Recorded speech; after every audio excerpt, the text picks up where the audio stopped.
Bonsoir à tous et bienvenue dans ce cours pour réviser sur les maths en terminale. Ça, c'est Monsieur Benga.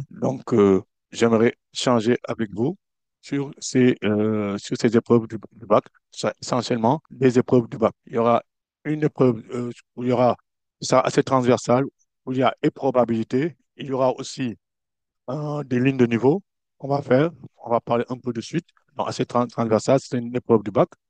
Un deuxième exercice, on parlera de probabilité, notamment avec la loi, avec le premier de probabilité totale que l'on va utiliser. Et enfin, il y aura un grand problème qu'on va commencer.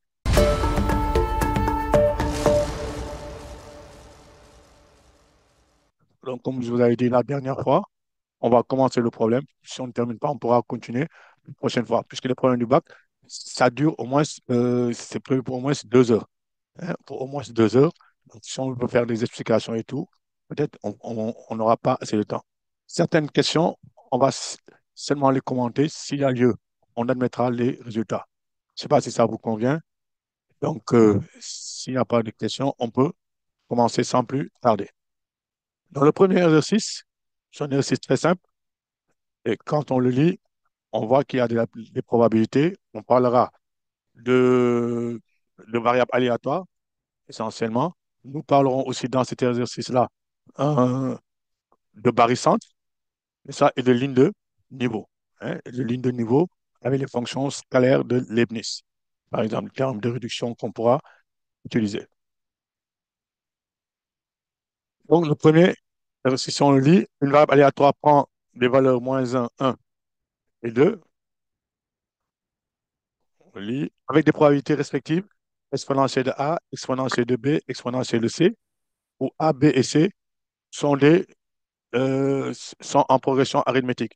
Donc, sont des nombres qui suivent, sont les termes consécutifs d'une suite arithmétique. D'accord? On suppose que l'espérance mathématique grand X est égale à 1. On demande de calculer A, B et C et la variance Vx de grand X. A, B et C étant des nombres en progression arithmétique. Comment le faire ici? Il y a une idée. Il ne s'agit pas simplement pour nous, pour cet exercice, de résoudre ça simplement, mais aussi que vous puissiez résoudre ces exercices-là. D'accord? Donc, quelles sont les informations que Aïcha, Thilo ou Victoria, quelles sont les informations? Déjà, traduire les informations que nous avons. Comment le faire? On a dit, la variable aléatoire prend les valeurs grand X, c'est-à-dire X de oméga. L'univers image, c'est quoi? C'est -1, 1 et 2. D'accord? Si on fait la loi de probabilité, on nous a demandé une loi de probabilité de XI. Voici la loi de probabilité, si on peut résumer. Nous avons la variable aléatoire -1, prend la valeur -1, 1 ou 2, c'est bon. Et les probabilités PI, c'est quoi? Exponentielle de A, exponentielle de B et exponentielle de C. Alors, voici, ça sont les données. Qu'est-ce qu'on peut avoir aussi dans ce qu'on a dit pour pouvoir calculer A, B et C? Que va-t-on dire? Aïcha ou Victoria? Que peut-on dire? Vous écoutez, vous m'entendez bien, tout le monde? Ils sont en progression arithmétique. Donc, qu'est-ce que ça veut dire? Qu'est-ce que ça signifie? On a A. Si on a A, A est un nombre réel. On peut dire, que peut-on dire de B? B est égal à quoi?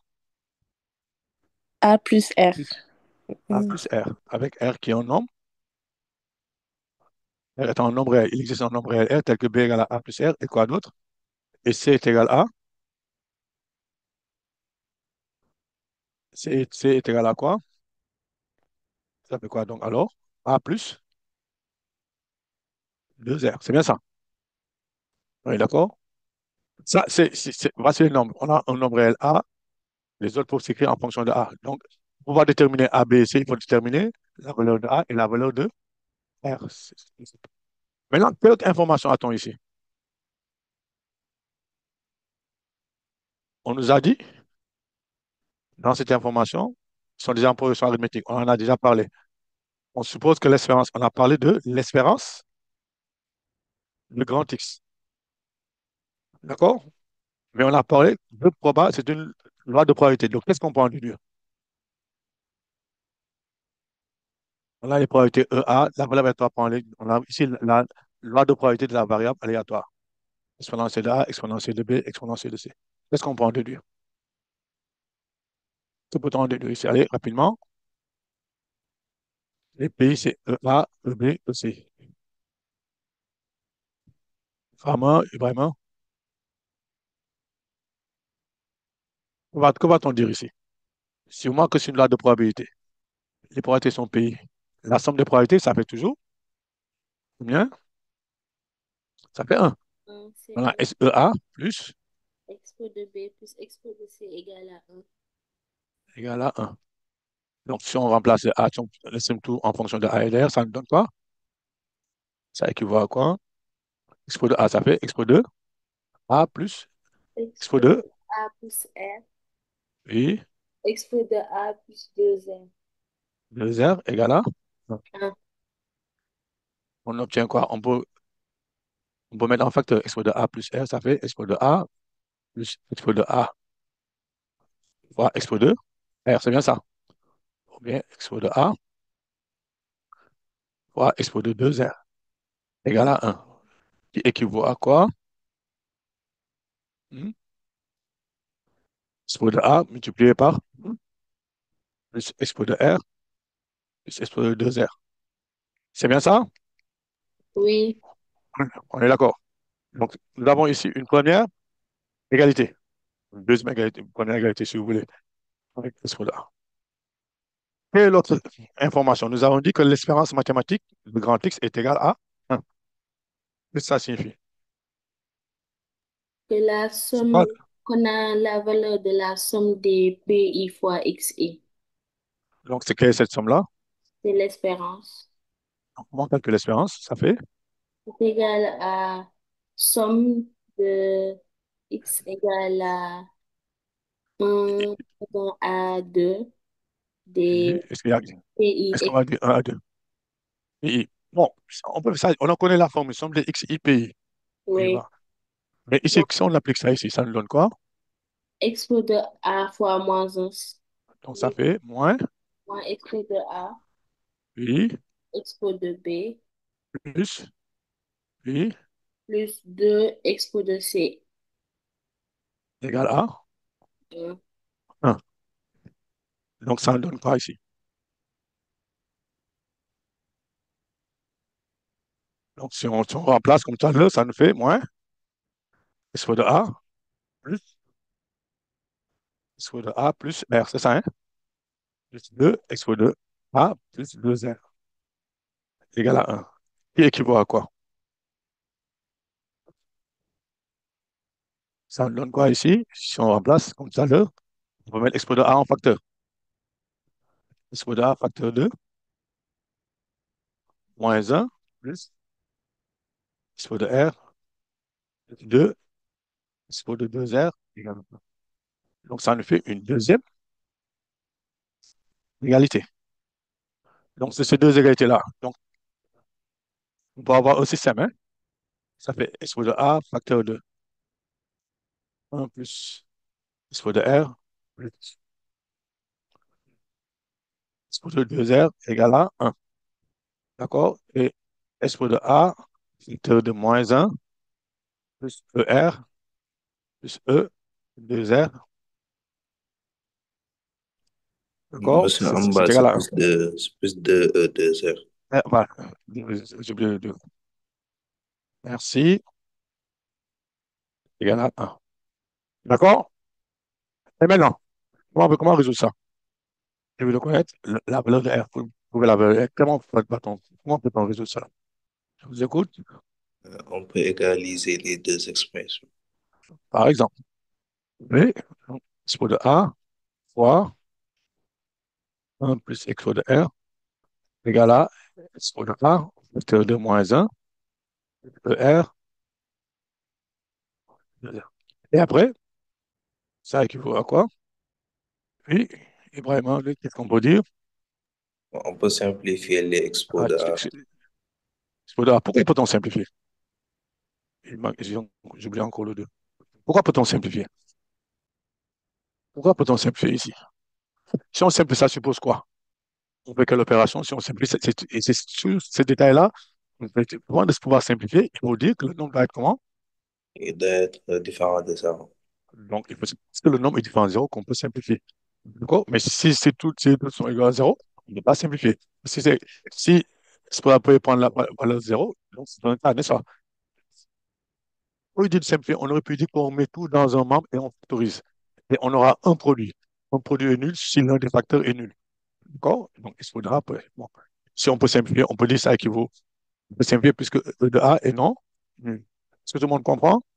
Avant de dire il faut simplifier, on suppose que le nombre est non nul. Sinon, on ramène tout dans un membre, on met un facteur et on met chaque facteur est nul. Peut être nul. Et donc, expo de A égale à 0, ce qui est impossible, etc. D'accord?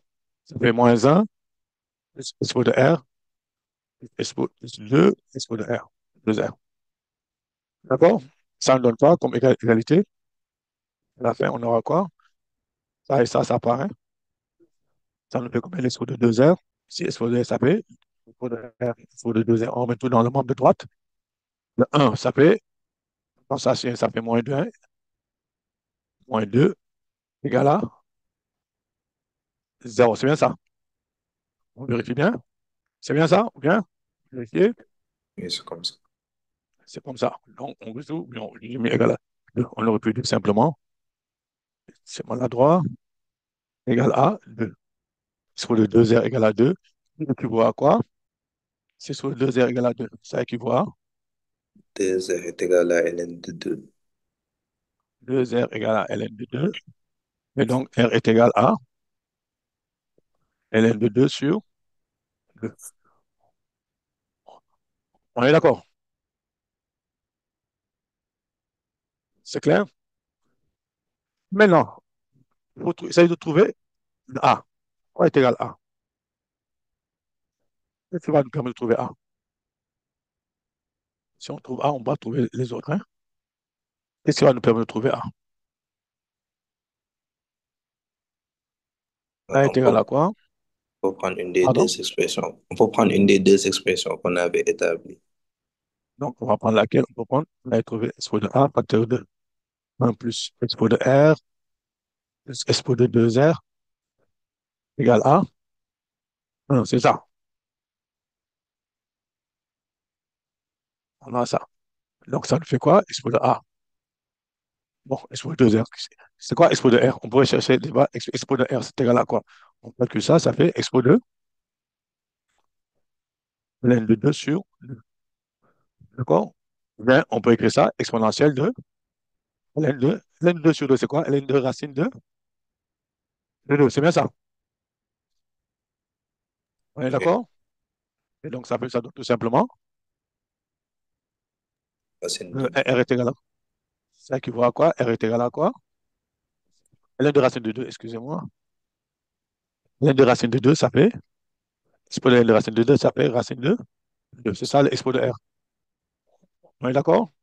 Expo de 2R, on l'a déjà vu que c'est égal à 2. D'accord? Donc, expo de A, c'est quoi? On aura expo de A égale à 1 plus expo de R, on a dit, ça fait racine de 2 plus 2 égale à 1. Donc, expo de A est égal à quoi? Il n'y a pas d'erreur, hein? Vous suivez? Et c'est comme ça. Comme ça. Donc, ça donne quoi? Expo de A. Bon, ça donne expo de A facteur de 3 plus racine de 2 égale à 1. Donc, expo de A égale à quoi? Ça donne quoi? 1 sur 3 racine de 2. 3 plus racine de 2. Et donc, A est égal à quoi?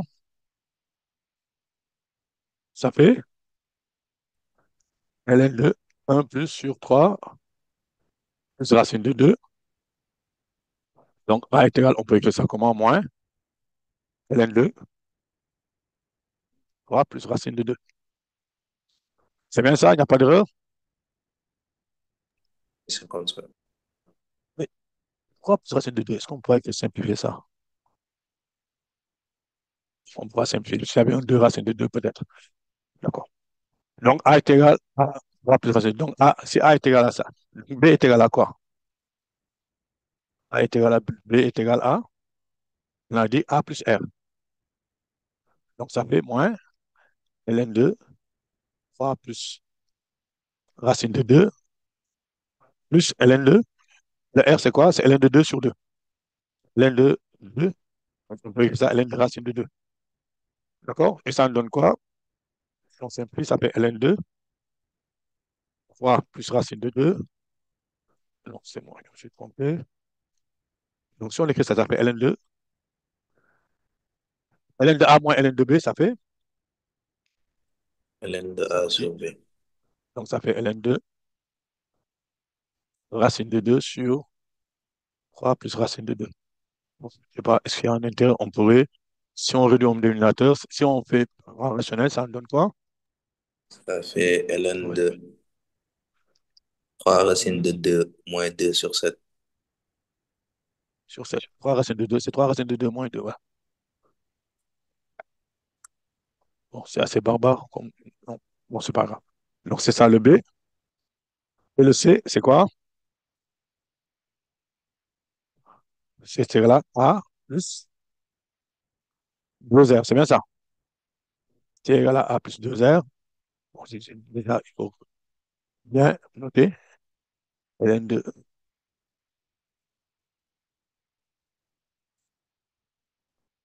Bien noter. Il faut avoir l'habitude de bien noter les résultats, hein.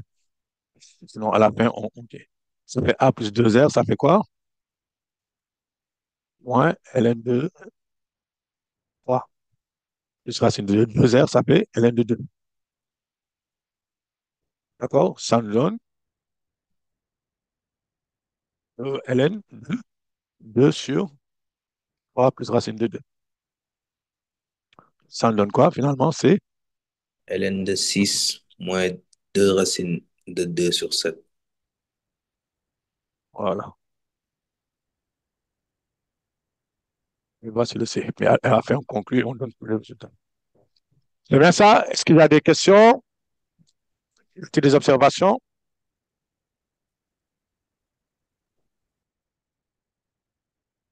C'est bon? Tout le monde est d'accord?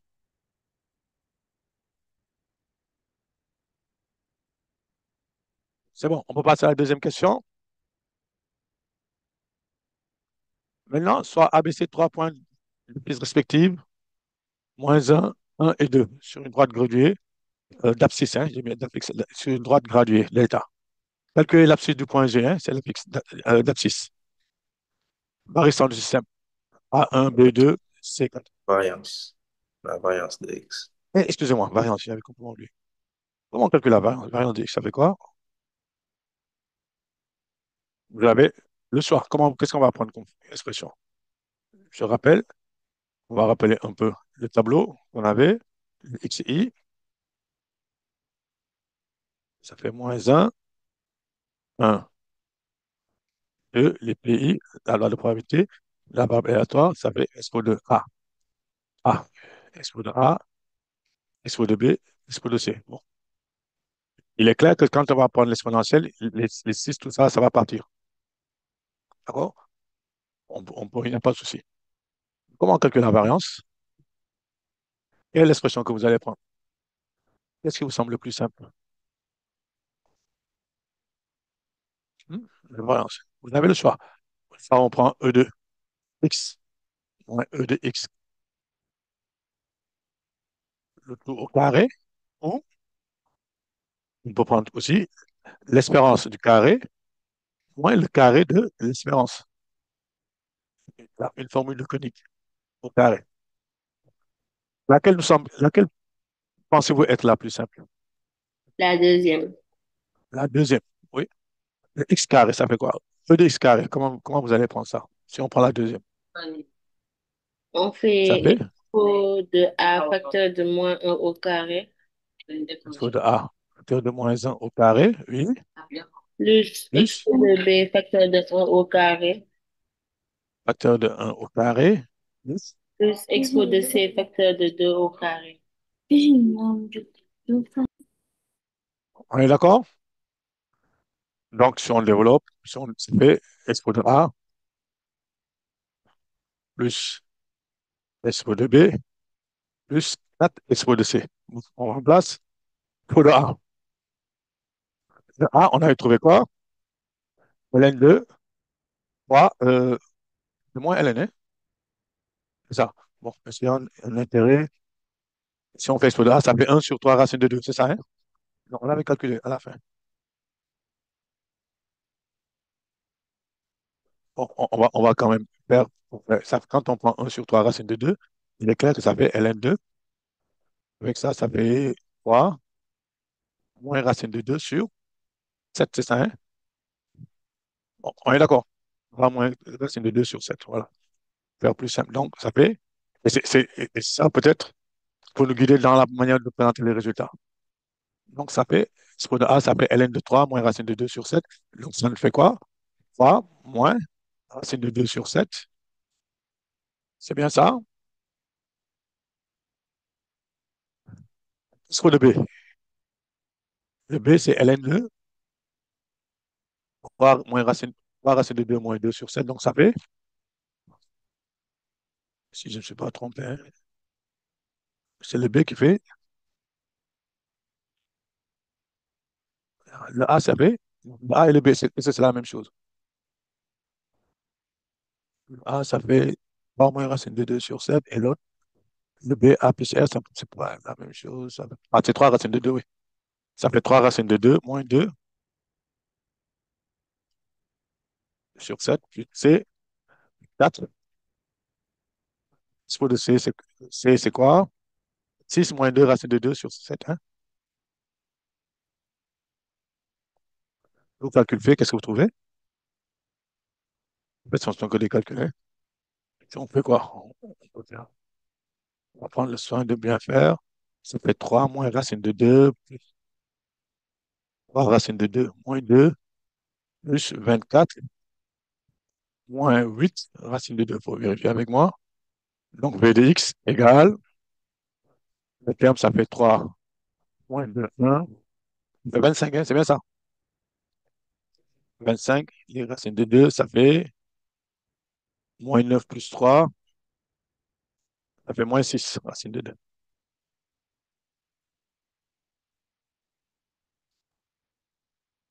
Est-ce qu'on est d'accord? C'est bien ça, il n'y a pas d'erreur? Monsieur, on n'a pas oublié le moins expérience de x au carré. Oui, j'ai oublié. Ah oui, c'est vrai. Ça, c'est E de x carré. Ça, c'est E de x carré. Voilà, autant pour moi. Attends, je l'ai écrit. Ça fait E de x au carré. Je pense à autre chose. Donc, ça, c'est E de x carré. Maintenant, le carré de E de x. Donc, la variance, c'est quoi? Variance de x. On a dit que ça fait E de x carré. Ouais. Puisque E de x, on avait dit que c'était égal à. C'est déjà donné dans l'énoncé. D'accord? Donc, ça nous fait 25 moins 6 racine de 2 sur 7 moins 1. Et ça vous donne ça. 25 moins 7, ça fait 18, c'est ça. 18 moins 6 racine de 2 sur 7. C'est bien ça? C'est ça. S'il n'y a pas d'erreur, on peut avancer.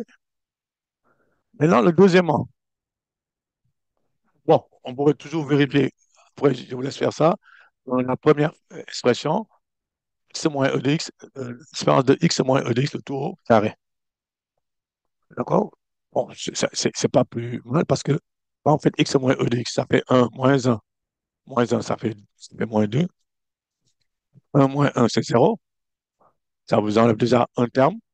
Et l'autre, vous avez 2 moins un, c'est un. D'accord? Et on vous trouverez, c'est peut-être le même niveau de difficulté, hein? C'est pas aussi compliqué que ça. Je vous laisse faire. Maintenant, s'il n'y a pas de questions, on peut passer au 2A. Quelle est l'abscisse de G barycentre du système A1, B2, C4? Il est clair que le système-là admet un barycentre. Ce serait pas plus mal, toujours, voir que quand vous avez ces cas-là, de bien vérifier que le barycentre est bien défini. C'est égal à combien? Ça fait 7. Bon, par hasard, c'est le dénominateur qui est égal à 7 ici, hein. Le dénominateur, le V de x et le E de x, hein, on a trouvé 7. Le V de x plutôt. On a trouvé un 7. Donc le système admet bien 1. La restante G est bien définie. La restante G est bien définie. Donc, quelle est l'abscisse x de G? Comment vous calculez ça? Allez, programme 2, seconde, comment on calcule? Allez, ça nous donne quoi? Barre de A1, B2, C4. Quelqu'un pour donner l'expression? Ça donne Oui. Fama, oui. 1 fois moins un, donc moins un, Moins plus 1, 2, 2 fois 1, c'est ça, hein? oui, 2 plus fois 1, 2 fois 4, ça donne 8, ça fait 8 sur un sur 7. sur 7. Donc, C de G égale, ça fait 10 moins 1, ça fait 9 septièmes, c'est ça, hein? Oui.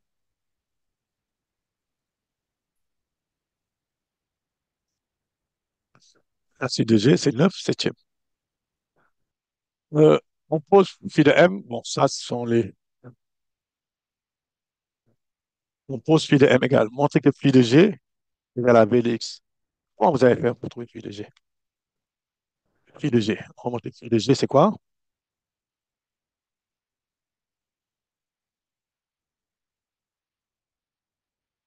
Phi de G, par définition, c'est quoi? C'est un septième de quoi? GA carré, Oui, 2GB plus carré, GB carré plus 7GT carré. 2, 2 GB carré. Oh, excusez-moi, j'entends mal, j'ai pas bien entendu. 2 GB carré plus 4 GC. GA, c'est combien? On l'abscisse de GA. Comment on calcule GA? C'est une droite gradient, ça me permet de réfléchir. GA, c'est quoi? Quand on est sur une droite gradient, la distance GA, mettons, vu en seconde, pour la distance GA, distance sur une droite. Oui, Maguette, Maguette, GA égale x de A moins x de G. pas seulement X là, mais G, mais plutôt, attention, dès qu'on dit distance, c'est valeur absolue. Sur une droite, on va tuer la valeur absolue. D'accord? C'est de A moins X. Parce que si on fait X de A moins X de G, on va trouver un nombre négatif. Alors qu'une distance est toujours positive. Donc, sur une droite, on prend la valeur absolue. X de A, c'est combien? C'est moins un. Moins 1 septième. C'est ça, en valeur absolue. Donc, vous voyez, ça fait moins 7, ça fait moins 16. C'est ça, hein? Ça fait 16 septièmes. Élevé au carré, donc G A carré, ça nous fait quoi? 16 au carré, c'est combien? 256, c'est bien ça? 6, 40. GB carré, c'est combien? GB, GB, tout simplement, d'abord, toujours, hein, j'ai voulu le faire ici. Pour X, quand on fait une distance sur une droite, on prend la valeur absolue. Donc, GB, vous avez trouvé quoi? 1 moins 9 septièmes.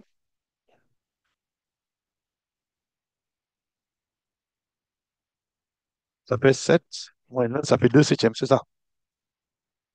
Valeur absolue. Donc, ça entraîne que GB carré égale à 4 sur 49. Et GC, ça fait valeur absolue de combien? C'est 2 moins 9 septièmes. Ça fait combien? 14 moins 9, ça fait combien? Ça fait 5. Donc, ça entraîne que GP carré, GC carré égale à 25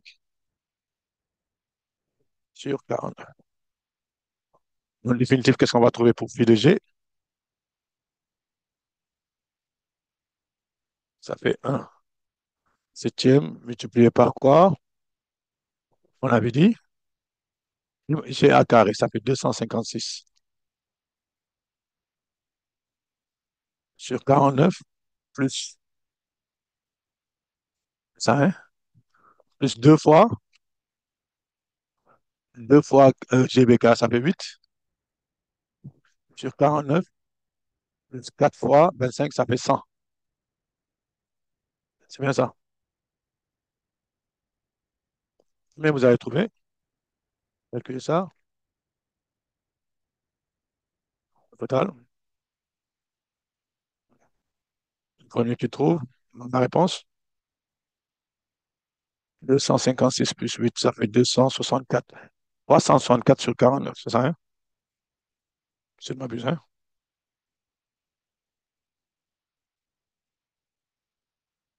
C'est bien ça? 364 sur 49, est-ce que c'est simplifiable? Ça fait 364 sur Oui. 49. Est-ce qu'on peut simplifier? Mhm. N'oubliez pas, c'est 49 fois 7, hein? Il faut multiplier par 7. Ça fait 52 septième, hein? Ça fait 52 sur 49 pi de G. Ça fait 52 sur 49. Calculez, c'est bien ça, hein? 364 avec le 1 septième, ça fait 1 septième fois 364 sur 49, ça fait 52 avec 1 septième, hein? On est d'accord? Ça, c'est pi de G. C'est pi de, c'est pi de G à 52 sur 49. Je pense qu'il y a une erreur là, c'est peut-être bon. C'est pas grave. Bon, mais, de toute façon, il fallait simplement vérifier. Peut-être il y a une erreur sur l'espérance mathématique, hein? C'est pour ça les valeurs ne sont pas justes. D'accord? Normalement, les ABC sont des nombres qui sont entiers. Donc, on donne ça, hein? Mais l'essentiel, c'est de savoir comment calculer ces valeurs. D'accord? Est-ce qu'on est d'accord? Bon, pi de G, vous pouvez simplement vérifier, hein? Pi de G, c'est la variance. Maintenant, comment on fait pour déterminer l'ensemble des points M? Qu'est-ce qu'il faut faire? On fait ça rapidement. Est-ce que ça pose problème pour la question petit c? Est-ce que ça pose problème pour la question petit c? Résoudre phi de M égale à 3.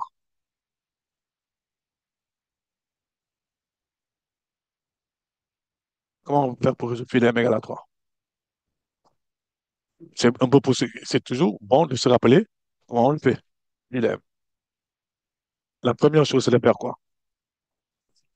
C'est de faire quoi? Utiliser quelle propriété pour pouvoir résoudre phi de M égale à 3? Je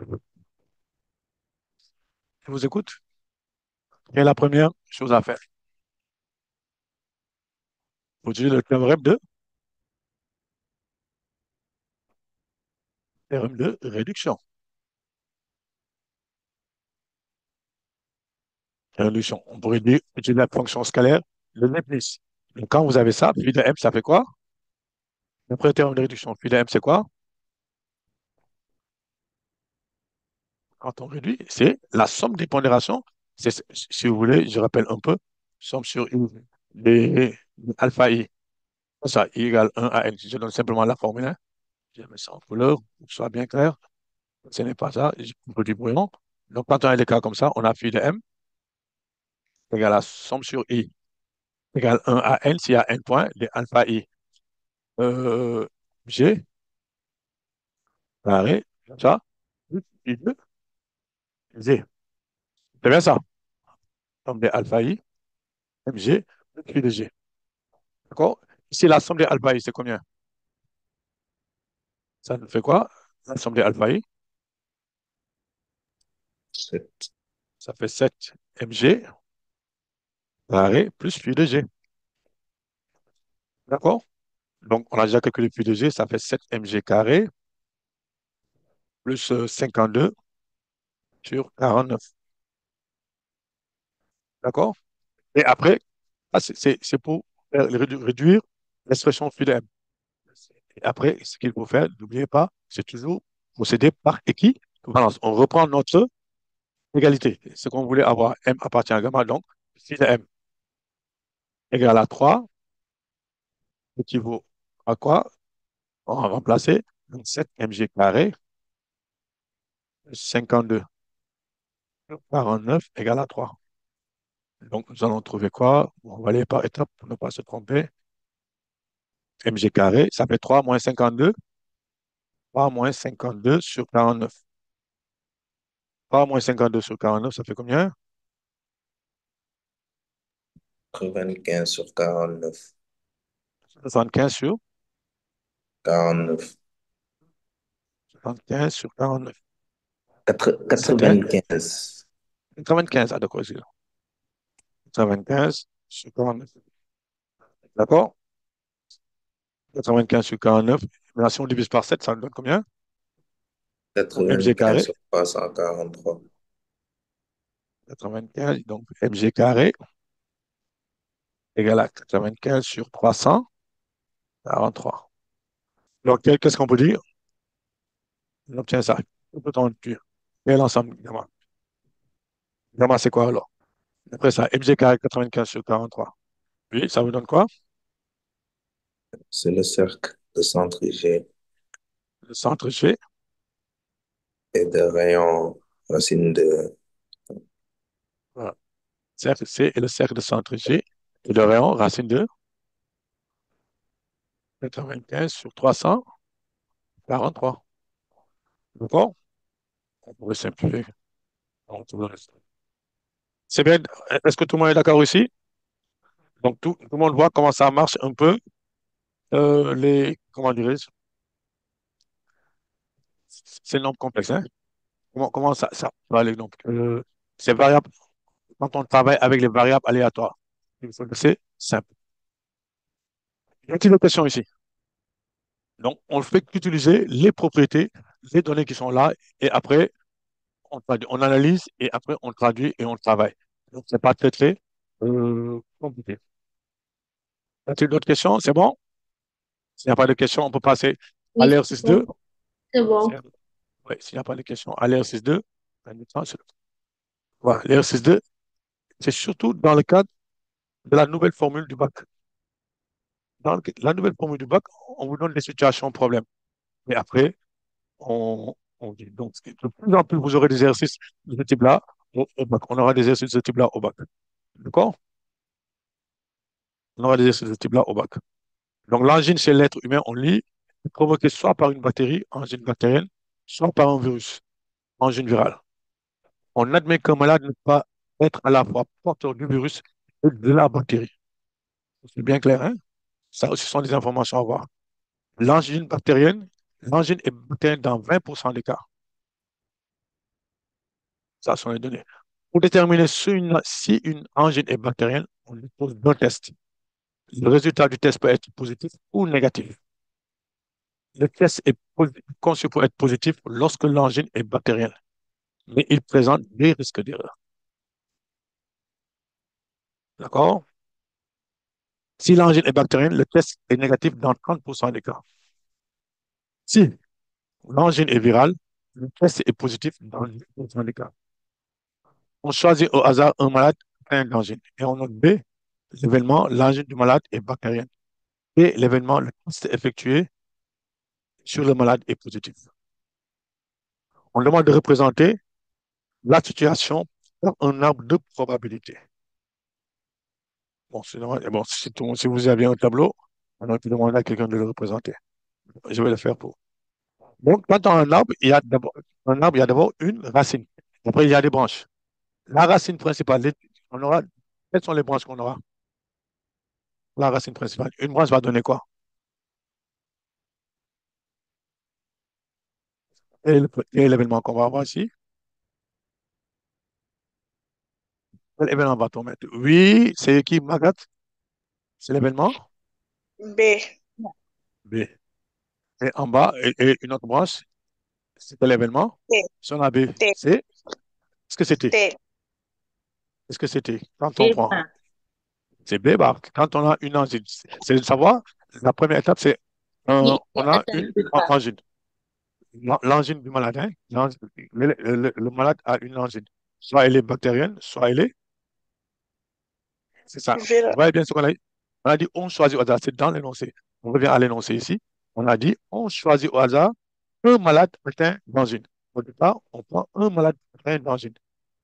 quand on prend un malade qui est atteint d'angine, soit l'angine est bactérienne, soit euh, elle est virale, c'est ça, hein? D'accord? C'est B et B bar. Margaret, c'est clair?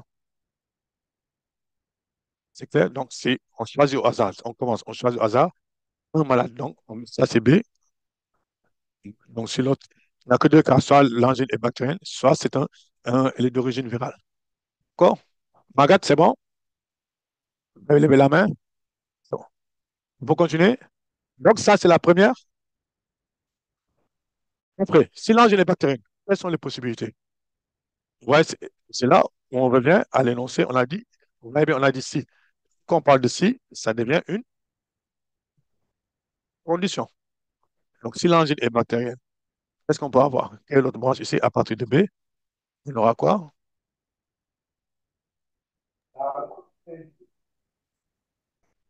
Quelles sont les branches? Une Quelles branches? positive et négative. Donc, c'est quel événement? P, C'est T. Et donc, en bas, on aura quoi? P bar. T bar. Donc, vous voyez bien quand on a dit l'angine, l'individu a une angine, le malade a une angine. D'accord? Si le malade a une angine, donc, quand il a une angine, on le teste, le test est positif, ou bien il est négatif. D'accord? Il n'a pas, si l'angine est virale, c'est la même chose. Test négatif, positif ou négatif. Mais là, l'arbre de probabilité, ça sont les possibilités. Quand on a l'arbre de probabilité, il faut donner les probabilités. Si pour B, quelle est la probabilité? Dans l'énoncé. On revient ici. Pour B, quelle est la probabilité? Oui, Margaret, 20%. 20%. Donc, on donne combien en nombre? Ça fait 0,2. 0,2. Et B bar, donc, ça fait 0,8. 0,1. La somme doit être. Oh. D'accord? Donc, ça représente P de B. On met ici, et là, on met les probabilités P de B bar. Ici, hein? P de B bar. Si dans cette branche, là, quelle est la probabilité qu'on va mettre? 70%. 110%, c'est quelle probabilité? Euh, Positif. Le test est positif si l'angine est bactérienne. Donc, ici, on a donné l'angine bactérienne dans 70%. Donc, ici, ça va le faire.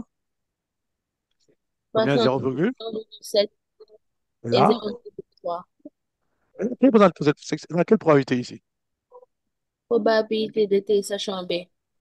Probabilité de T, sachant B. Merci, Fama. Et donc, ici, on aura quoi? Probabilité de T bar sachant B. T bar, sachant B. D'accord? Ok, donc, ce sont des probabilités conditionnelles. Après, donc, au deuxième niveau de branche, on aura des probabilités conditionnelles. Et ici, B bar. Quelle est la probabilité qu'on va mettre ici? Si l'angine est virale, le test est positif dans 10% des cas. Donc, quelle est la probabilité? 0, on va mettre 0,1. Et là, 0,9. donc, cette probabilité-là représente quoi? Probabilité de T sachant B bar. Et sachant B bar. Et là, Probabilité de T bar sachant B bar. tout le monde est d'accord. On est bien clair là-dessus, hein? D'accord? Et dès qu'on fait le reste, ça devient très, très facile. Donc, attacher une importance particulière à faire cette table de probabilité. Même si on ne le demande pas, on peut le faire sans, on peut résoudre un type d'exercice sans pourtant en faire. Mais si on vous le demande, ce serait bon de le faire. Quelle est la probabilité que l'ange du malade soit bactérienne et que le test soit positif? C'est quelle probabilité ça? Quelle est la probabilité? Quelle probabilité nous demandons? L'ange du malade soit bactérienne et que le test soit positif. Quelle probabilité s'agit-il ici? Probabilité de T sachant B. Est-ce que c'est probabilité de T sachant B? T inter B. Voilà. Qu'est-ce qui me permet de dire que c'est T inter B? Il y a un mot qui est important. Le E. Il y a le Et voilà, il y a deux événements. L'angine soit bactérienne, le test soit positif. Donc, il y a deux événements. Entre les deux, et. Donc, c'est une probabilité, c'est l'intersection. Donc, on nous demande de mettre, de calculer, deuxièmement, petit a, il s'agit de calculer, on peut le dire, il s'agit de calculer la probabilité B inter T. L'événement B inter. Comment peut-on calculer cette probabilité? B de B inter T.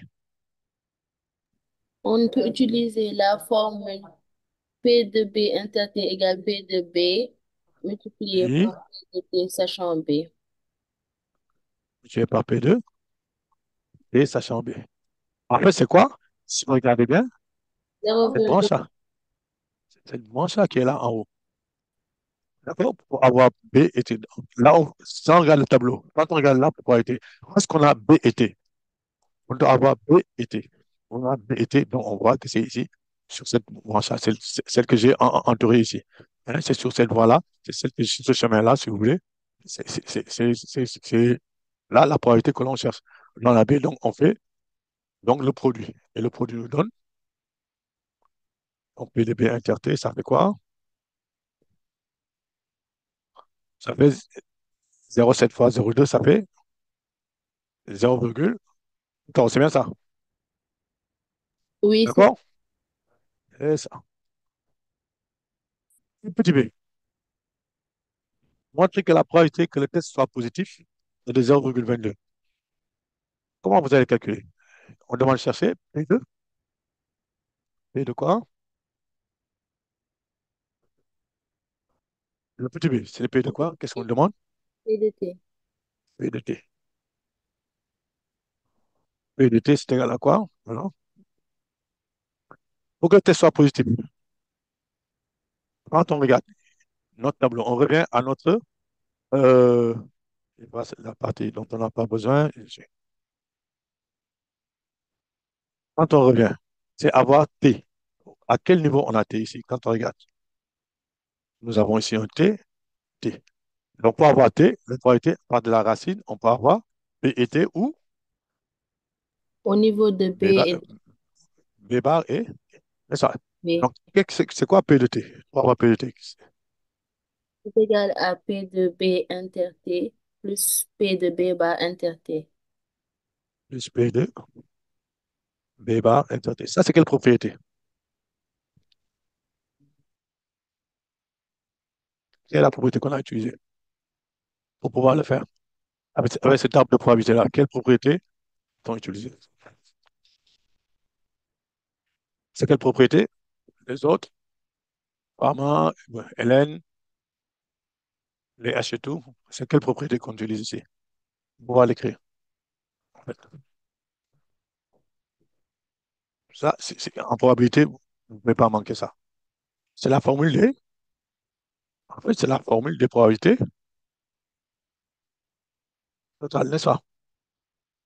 Oui, Formule des probabilités totales. Après la formule des probabilités totales, là, P de B, en fait, un truc, quand on utilise la formule des probabilités totales, il y a des hypothèses. Il faut dire que nous avons une partition de l'univers de notre expérience aléatoire. Donc, la partition, c'est quoi? C'est B, B bar. Donc, on peut dire aussi B, B bar constitue un système complet d'événements. Et ces événements-là sont de probabilité non nulle. D'accord? En toute rigueur, c'est les hypothèses qu'il faut dire.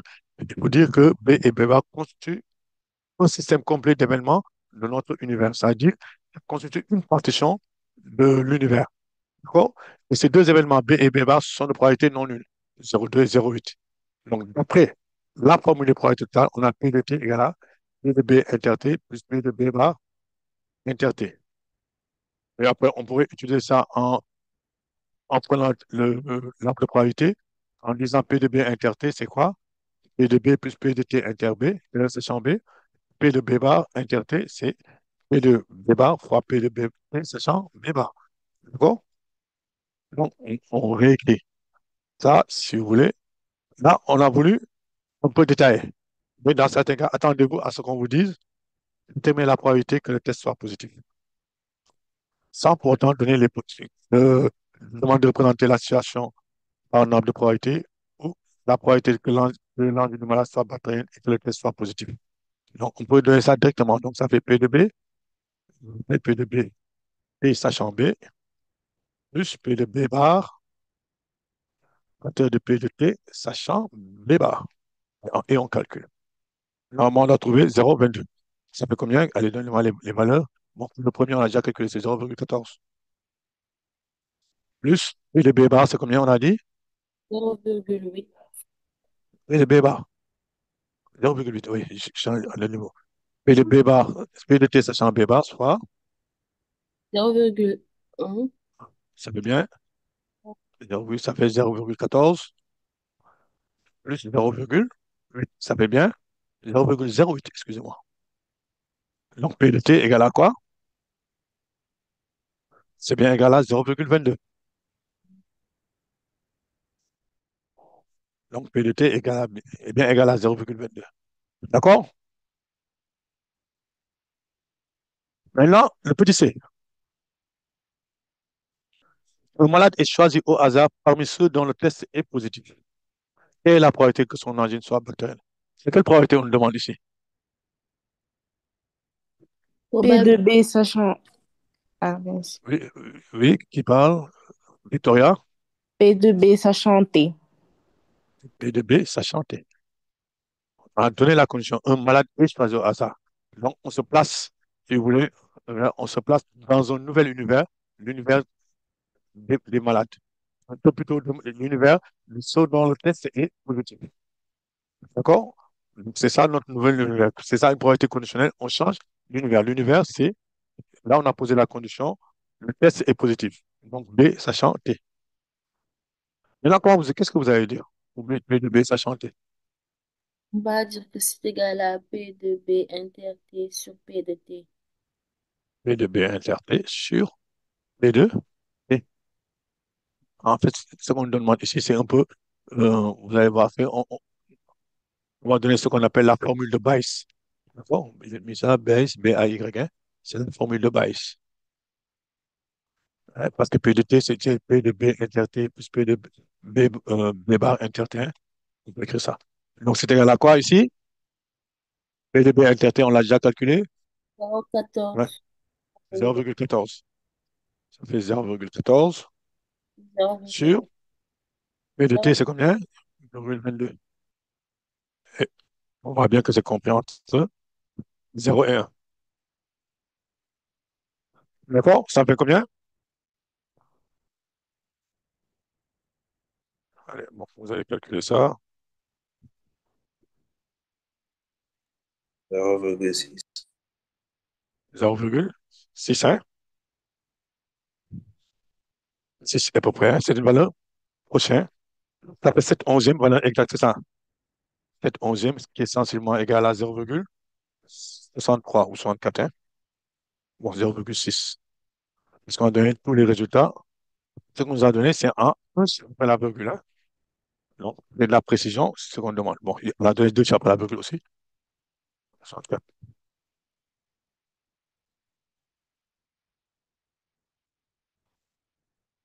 C'est bon? Troisième question. On lit, on choisit au hasard 5 malades atteints d'une angine.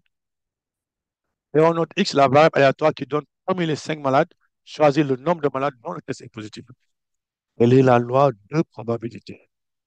Qu'est-ce que nous avons ici? Oui, qui a levé la main, Ibrahima? On peut dire qu'on a une série de 5 épreuves de Bernoulli. Série de 5 épreuves de... Quelle est l'épreuve de Bernoulli? Quelle est Euh, l'épreuve de Bernoulli? Hmm? Quelle est l'épreuve de Bernoulli? Choisir 5 malades atteints d'une angine. Non, l'épreuve de Bernoulli, c'est pas ça. Non, ça dit, l'épreuve de Bernoulli, c'est choisir un malade. D'accord? Quand on choisit un malade, c'est une épreuve de Bernoulli parce que quand on s'intéresse à un événement, la réalisation ou non de quel événement, quel est l'événement? Mais quel est l'événement auquel on s'intéresse? On a dit la réalisation ou non de quel événement. Il donne parmi les 5 malades choisis le nombre dont le test est positif. Donc, c'est de quel événement qu'il s'agit? Allez, quand on choisit un malade, on teste, on regarde la réalisation ou non de quel événement? L'événement, P. le malade choisi. Oui. D'accord? Quand on choisit un malade, on a une épreuve de Bernoulli. Donc, l'épreuve, on est en une présence. On décrit d'abord l'épreuve de Bernoulli. Épreuve de Bernoulli.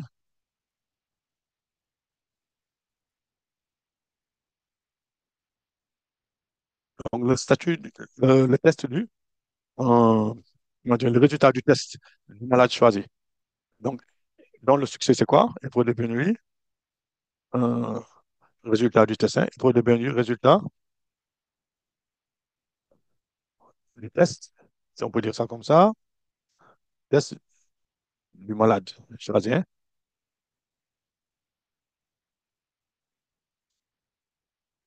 Donc, on choisit un malade, on regarde quel est le test, résultat du test du malade choisi, dont le succès est, c'est quoi le succès? Le succès, c'était, le succès est l'événement, oui, d'accord? Dont le succès était. Et avec la probabilité, il faut donner aussi sa probabilité. Avec la probabilité, c'est quoi la probabilité de T? 0,22. P de T égale à 0,22. Et vous voyez bien, c'est pour ça on l'a donné. On va faire la suite. P de T égale à 0,22. Donc, on décrit d'abord l'épreuve de Bernoulli. Et on a dit, cette épreuve-là est répétée 5 fois dans les mêmes conditions de manière indépendante, hein. Cette épreuve est répétée 5 fois. 5 fois, on peut dire successivement, hein. On choisit à la part les 5 fois dans les mêmes conditions de manière indépendante. Donc, on décrit une épreuve, un schéma de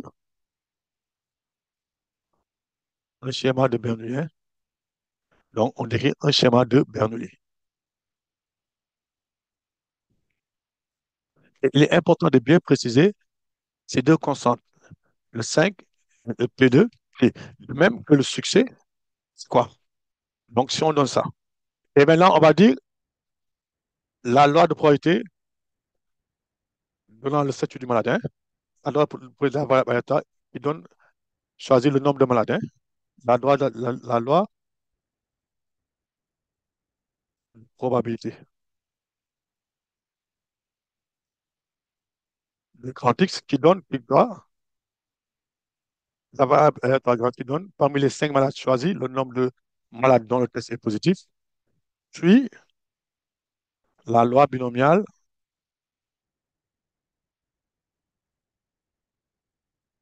de paramètres, et on a justifié, hein. Et on est dans l'ordre P. P, c'est combien? 0,22 et 5. Vous avez donné, en fait, dès que vous écrivez ça, vous avez donné la probabilité. Donc, on peut se trouver, bon, on peut trouver, répondre à la question, mais on va quand même donner la loi de probabilité. P de grand X égale à K. C'est quoi? Si on a la loi de probabilité. Donc, il faut donner à chaque XI la probabilité PI. C'est ça. Grand X égale à XI. C'est quoi P de grand X égale à K? Allez, on révise un peu. P de grand X égale à K, c'est quoi? La loi binomiale et qui va donner l'expression de P de grand X égale à K au limateur, les assouplissements mortels. C'est quoi? Rapidement. Quelqu'un pour donner Aminata? Non? Margaret, c'est quoi? Hélène? Qu'est-ce qu'on a? Hey, ça fait? C'est? C'est comme, c'est quoi? Le C, N est égal à quoi? C, non, oui, c'est ça. C'est quoi? C'est 5. Là, c'est ça. Multiplié par? T, Et c'est combien? C'est quoi la probabilité? Voici les paramètres. 0,22 à la puissance K plus facteur de 1 moins 0,22. C'est que ça. À la puissance, combien? 5 moins K. 5 moins K. Donc, on calcule, hein.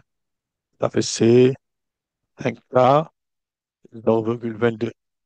La puissance K, 1 moins 0,22, c'est 0,78, hein. Mais c'est pas tout. Quand vous donnez la valeur de probabilité, il faut dire K prend quelle valeur? Avec K, qui appartient à quel ensemble? Quelles sont les valeurs prises par K? De 1 à 5. Non, pas de 1 à 5. Il n'y a pas de quand c'est cette possibilité, il y a au moins un malade. Vous trouvez qu'aucun des malades, Magat, c'est quoi? K 0 à 5. 0 à 5. Là, on peut avoir 1 ou tout le monde, hein. 0 ou tout le monde. 1, 2, 3, 4, 5. Et donc, quand on demande à la probabilité simplement, il faut donner les valeurs prises par K. Et le grand K et quelles sont les valeurs prises par K. Savoir l'univers, image X de oméga. Maintenant, pour répondre à notre question, au moins un des malades, de quel événement s'agit-il?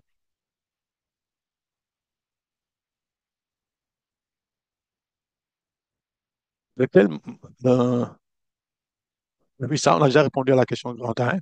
On a dit, de quel malade, pour la question petit b, au moins un des 5 malades a un test positif.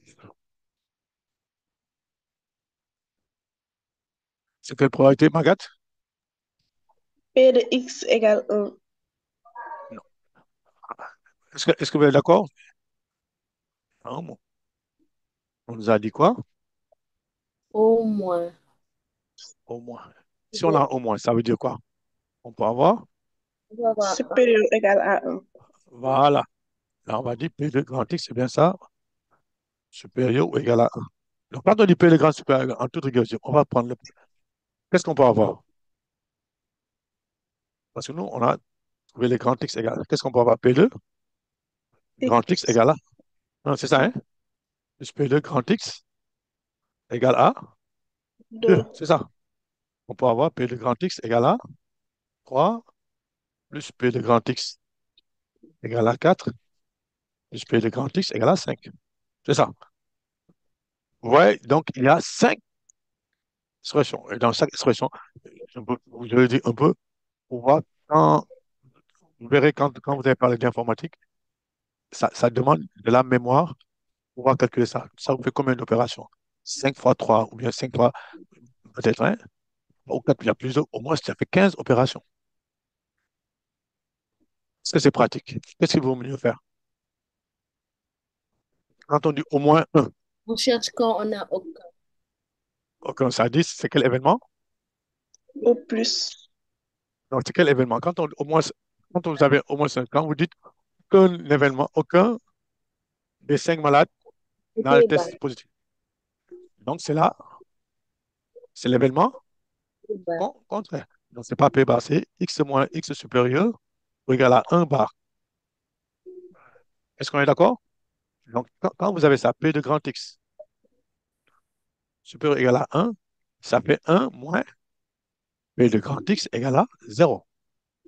D'accord? Donc on pourrait décrire ça. Au moins, l'événement contraire de notre événement, c'est quoi? Qu'un des 5 malades nés dans le test positif. Donc, c'est P de grand X égale à 0. Grand X, X supérieur égal à 1, c'est grand X, c'est 3 bits, c'est égal à quoi? Grand X égale à 0. D'accord? Et on peut calculer P de grand X égale à 0. Donc, donc hein, on résout. Grand X supérieur égal à 1, bar, c'est grand X égale à 0. Donc, P de grand X supérieur égal à 1 égale à 1 moins P de grand X égale à 0. P de grand X égale à 0, c'est quoi? C'est C. P de grand X, ça s'appelle C5. 0, c'est bien ça. Multiplié par 0,22 à la puissance 0, multiplié par 0,78 à la puissance 5. Ça vous fait quoi? 1 moins. Si je mets plus. Donc, P de grand T supérieur égal à 1, c'est égal à quoi? 0. 1 moins, ça fait 0. Ça fait 1 moins 0,78 à la puissance 5. Bon, quand vous dites la machine, quand vous trouvez, bon, il faut au moins écrire ça pour voir les formules. Si vous écrivez ça, on fait le reste, il n'y a pas de problème. 1 moins 0,78 à la puissance 5. 0,7. 0,7 sentiment égal à 0,7. Hein? Sentiment égal à 0,7. 0,71. On va avoir deux chiffres. Et vous avez répondu. D'accord? Maintenant, l'espérance. Ce qu'on va faire. Ce qu'il y a écrit de c'est quoi l'espérance mathématique? L'antique suit la loi binomiale. Donc, l'espérance mathématique, c'est quoi?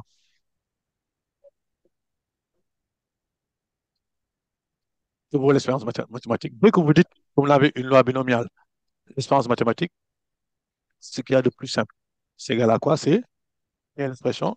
Quand on suit la loi binomiale de paramètres N et P, l'espérance mathématique, c'est quoi? Hmm? L'espérance mathématique, c'est quoi? Je vous écoute. Ça, il ne faut même pas hésiter. C'est quoi? C'est N? N moins P. Non, NP. N fois P. D'accord? Oui. N fois P. Pour comprendre ça, en moyenne, on a la probabilité que les tests soient positifs pour chacun. C'est ça la moyenne. Donc, N fois P, P, P, P, P, P. Donc, c'est N fois P. Donc, la variance, c'était l'espérance mathématique. Donc, c'est quoi ici? N, c'est combien? C'est 5. D'accord? Et le P? P, c'est quoi? 0,22. 0,22. Donc, et on calcule. Ensemble, ça fait 0,11. C'est pas ça?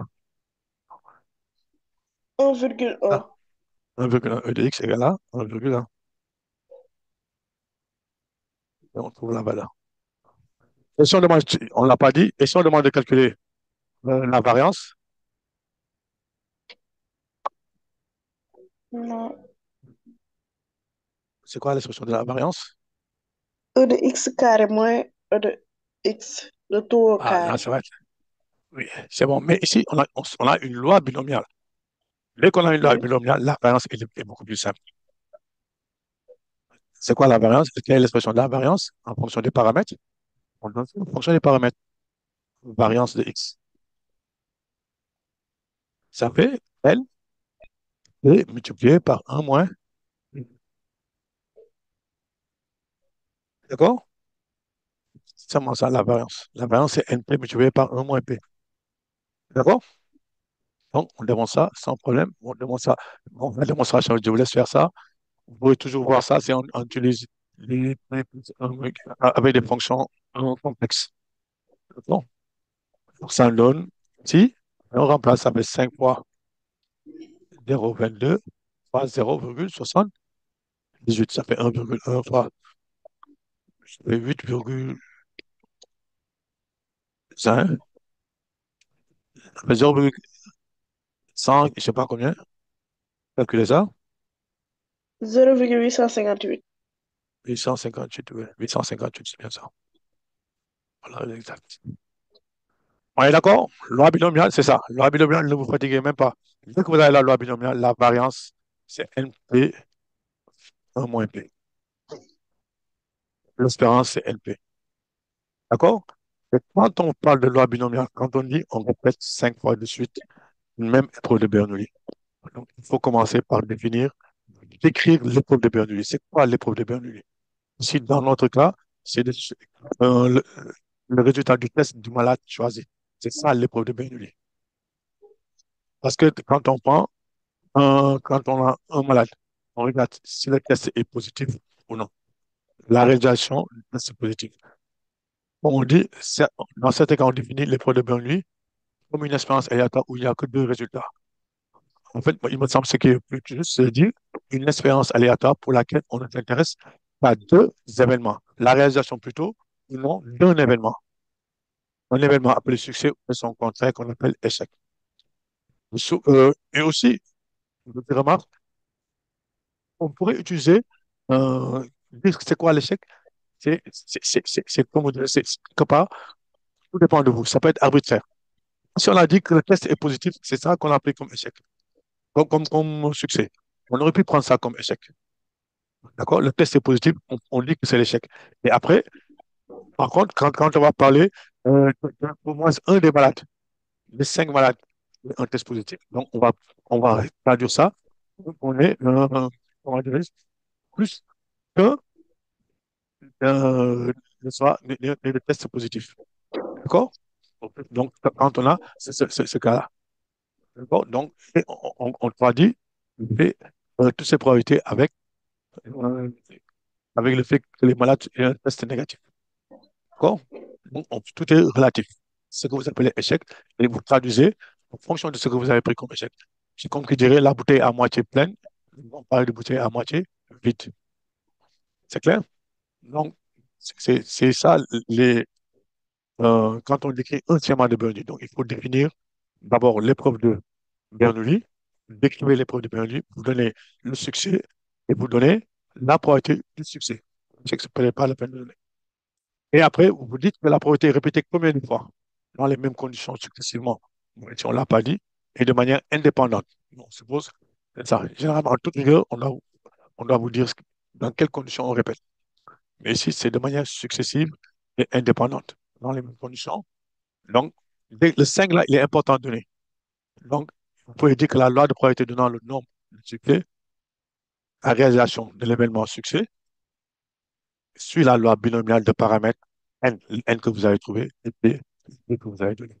Et vous avez justifié. Et après, vous pourrez donner p de grand X égale à k.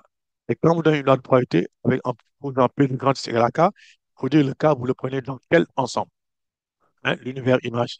Ça va de 0 à n. On peut avoir aucun succès, comme on peut avoir que des succès. Donc, de 0 à n. D'accord? C'est clair? Est-ce qu'il y a des questions? S'il n'y a pas de questions, on passe au problème, hein. Voilà. Ça, c'est assez long. Si vous regardez, il y a une première partie, ouais, avec des intégrales tierces, des dérivées tierces, dérivées troisième.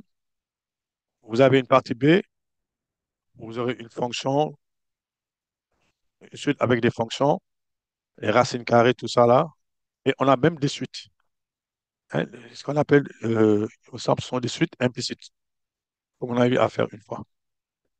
Et aussi, on a une courbe paramétrée, même si on ne demande pas de la représenter, mais on a quelque part une courbe paramétrée. D'accord? Voilà. On peut y aller. On va certains cas-là, on va, pour gagner du temps, on va simplement donner, donner des indications sur les résultats, sur ce qu'il faut faire. En 40 minutes, on doit pouvoir bien avancer. Donc, pour la partie A, ça, c'est un bac, il me semble que c'est le bac de 2011, hein, si je ne m'abuse. Donc, soit F, une fonction numérique définie sur l'intervalle I moins 1, c'est très important. Admettant sur cet intervalle une dérivée troisième, F tierce continue. Et soit A un point de I différent de 0. Une petite remarque. Si on analyse un peu, pourtant, on dit que F admet une dérivée tierce continue. Qu'est-ce que ça peut signifier? Dérivée troisième. Ça signifie quoi? Pour la fonction F. Qu'est-ce qu'on peut dire? Dès qu'on dit que la fonction est dérivable, admet une dérivée troisième, ça veut dire quoi? Est-ce que vous pouvez en déduire? La fonction est-elle dérivable, si vous voulez?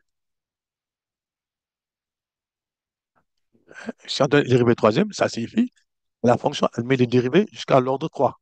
Donc, elle est dérivable première fois, elle est dérivable deux fois, elle est dérivable trois fois. Et si elle est dérivable, ça veut dire aussi qu'elle est continue. Donc, elle est continue. Sa dérivée est continue, la dérivée de la dérivée est continue. D'accord? La dérivée de la dérivée de la dérivée aussi continue. Donc, ça entraîne la continuité et la dérivabilité de f. Peut-être, hein, que nous avons. Maintenant, quand on demande que f seconde est bornée sur i, pourquoi? Ça, c'est quelle propriété? Ça, c'est une question de cours. Justifie que f seconde est bornée sur i. Oui, volume total. On a F char. F char F char est défini et continu sur l'intervalle I. Défini continu sur I. Donc, il existe un réel positif, strictement Mhm. positif, tel Non, que on dit valeur seulement absolue. Non, on a dit seulement qu'elle est bonne. En fait, tu as tout dit. Du Oui, moment, on a dit, en fait, il faut montrer quoi? Le I est quoi? C'est l'image d'un, ouais, ce sont des propriétés avant de faire les fonctions continues. On a dit f est une fonction continue, I est un intervalle fermé, borné. il est fermé, borné. Fermé, borné. On a dit l'image d'un intervalle fermé, borné par une fonction continue est un intervalle fermé, borné. Est-ce qu'on est d'accord? Cette propriété que vous avez utilisée. Donc, f est continue sur I, intervalle fermé, borné. En fait, c'est de ça seulement qu'il s'agit. Intervalle fermé. Vous avez fait ça en classe. Il me semble quand on a parlé de euh, théorème des valeurs intermédiaires. L'image d'un intervalle fermé borné par une fonction continue est un intervalle fermé borné. Hein? I, intervalle fermé borné. Donc, f de I est un intervalle, tierce de I est un intervalle fermé borné. Et par suite, f tierce est fermé et borné. Donc, ça veut dire quoi?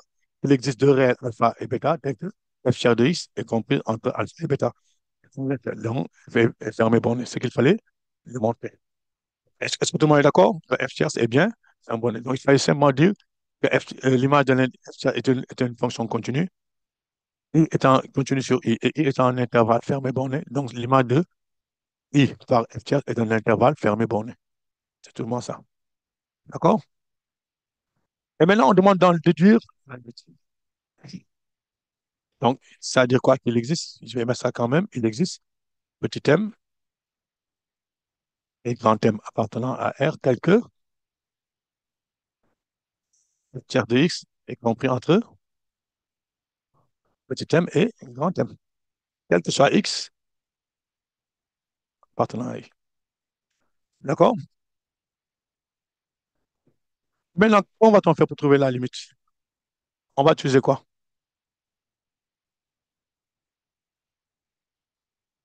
À partir de là. Va-t-on utiliser? Nous avons cette inégalité-là. Qu'est-ce qu'on peut faire? Quelle propriété va-t-on utiliser? Quelle propriété va-t-on utiliser? Oui, Olimata? On intègre l'inégalité. Avant de l'intégrer, que faut-il faire? C'est quelle propriété on va utiliser? Quelle propriété? Quelle propriété peut-on utiliser?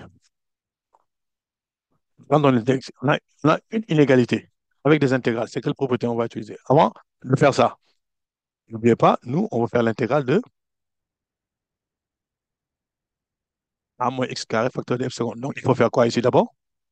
On a encadré f tierce de x. Il faut encadrer maintenant quoi? Valeur A moins, absolue de la pourquoi valeur absolue?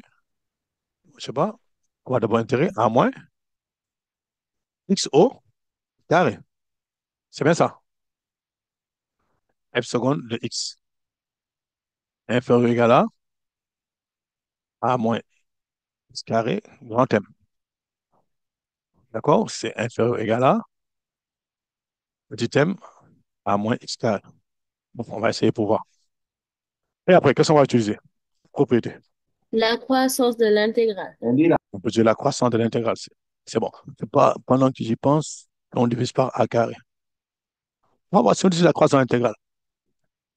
Si vous utilisez la croissance intégrale, il manque une hypothèse, c'est laquelle? Comme on ne Il y a connaît pas pas de- le signe de A, on ne peut pas. Ah, si, on peut avoir. Donc, il faut faire quoi? Il Si le faut signe d'A n'est pas. Il faut faire les discuter. deux cas. Il Oui. faut faire les deux cas. D'accord? Il faut faire les deux cas. Maintenant, on, on va essayer de contourner la chose. En allant, je sais pas, euh, on va faire les deux cas. Ça nous donne quoi? Si A, on peut prendre le A positif. Bon, on verra une autre. Si A est positif. Si A est positif, qu'est-ce qu'on a d'après la croissance? L'intégrale.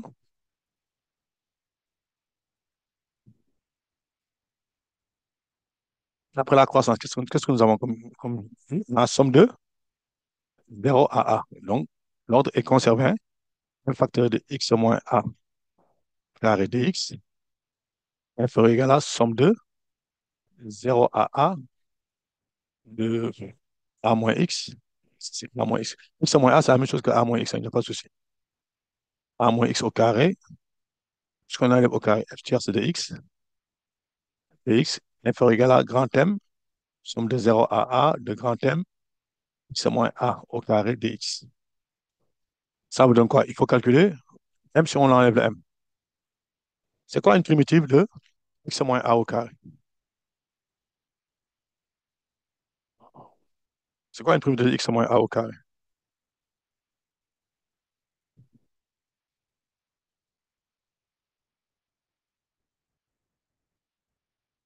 X au Allez, on carré cherche. sur 2. Est-ce que c'est ça, x moins? Moins 1 demi Oui. de A moins X. Bon, Un tiers. hein? Un tiers de x moins A au. Ok. Est-ce que vous êtes d'accord? J'ai fait un tiers de x.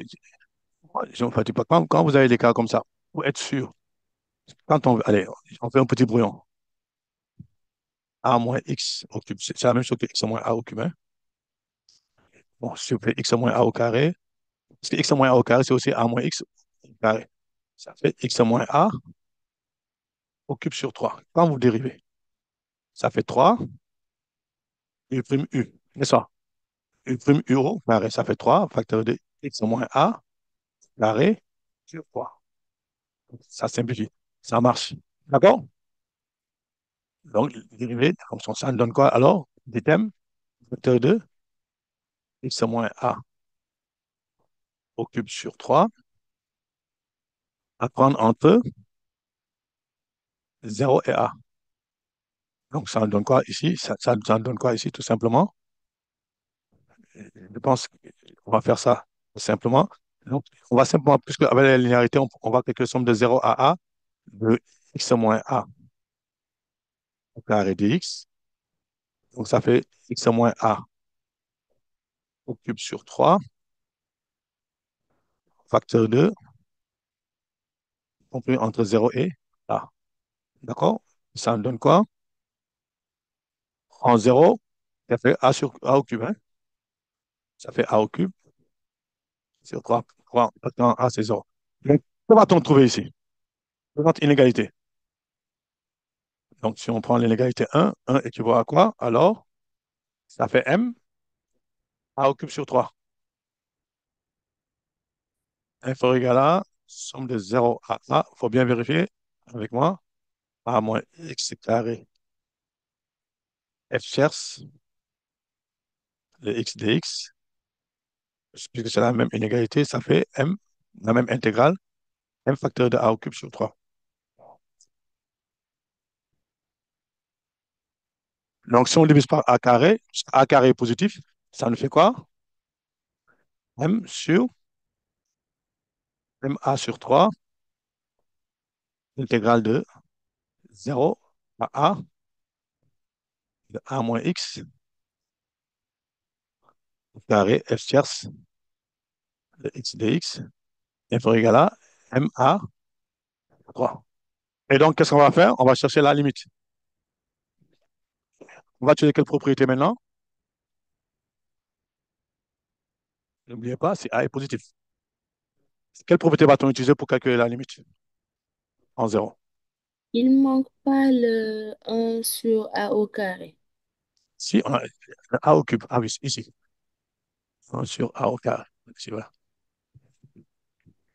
On divise partout par A carré, c'est ça. Quelle propriété va-t-on utiliser pour conclure? Pour les limites, Manguette, théorème des, Le théorème de gendarme. théorème des gendarmes. On appelle théorème de comparaison des limites. On appelle, nous, souvent, théorème des gendarmes. Mais le théorème des gendarmes nous donne quelle limite? Nous prenons le théorème des gendarmes, on cherche la limite lorsque A tend vers 0. Est-ce que c'est seulement A tend vers 0?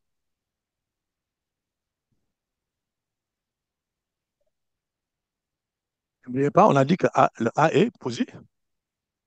Positif. Donc, c'est lorsque A tend vers 0, Plus. plus. Et donc, si on regarde cette limite-là, ça vaut combien? Ça vaut, on va gagner du temps, ça fait 0 ici, 0. et là, ça fait 0. Donc, la limite est égale à 0. On est d'accord? C'est bien ça. On est bien d'accord. Donc, la limite est égale à 0. Et on fait la même chose pour x inférieur à 0. Peut-être les bornes vont changer. C'est clair, hein? Les bornes vont changer. On a le résultat. C'est bien ça? Donc, si on prend ici, la seule différence, si A est inférieur à 0, lorsque nous avons, avec A, d'après la croissance, ici, les bornes vont changer. Somme de 0 à A, au lieu d'avoir petit m ici, on aurait le grand M. Et là, on aurait le petit m. D'accord? Et après, ici, dans ce cas-là, on aurait ici à la place grand M, et là, on aurait petit m. Et donc, ça nous donnerait la limite en 0 moins. Et ça, donc, on va trouver que la limite, lorsque A tend vers 0 moins de 1 sur A carré, somme de 0 à A de A moins X carré F tierce de X dx égale à 0. Et de ces deux-là, on en déduit. Donc, la limite en 0 égale à 0. On est d'accord? C'est bien ça, s'il n'y a pas de... Voilà. Donc, ça, c'est pour préparer la suite. Question suivante. Le petit b, on y va rapidement. Petit b, sera f une fonction numérique définie sur i, admettant sur i une dérivée troisième g tierce continue.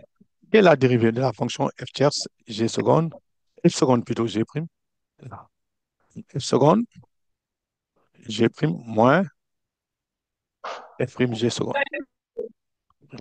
Comment on calcule ça? On va l'appeler h. On va l'appeler h. Le micro h, ça fait quoi?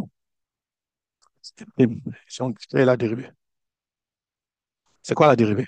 Allez, on calcule. C'est la forme. Il faut calculer le F tierce. dérivée de... D'abord, ça nous fait f tierce, oui. G 3. seconde.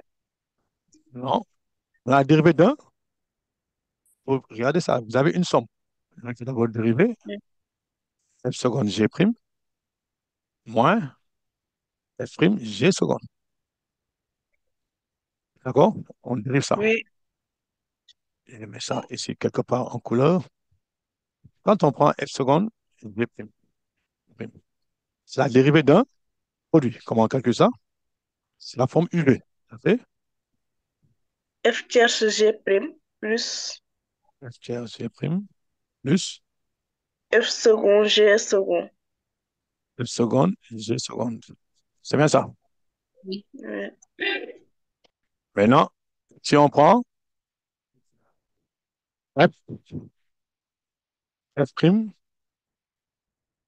g seconde, la dérivée, ça nous donne quoi? Les quelqu'un d'autre?